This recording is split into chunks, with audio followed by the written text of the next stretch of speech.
men's brains work. And um, so then I started to dig in. And um, so then I started to dig in. I'm a voracious reader, and I started to read anything and everything I could about perimenopause and the menopause transition. I started to ask better questions because I had better information. And about this time last year, I told my wife I was going to write a book.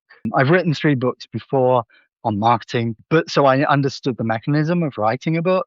So because I didn't want other men to go through what I've been through and other couples to go through what we've been through, and then January of this year, I discovered Substack, started writing there, really to test ideas and to see how it would be received. And so far, so good. I would say about 90% of my subscribers are women, and I do hear from them saying that they then pass this information on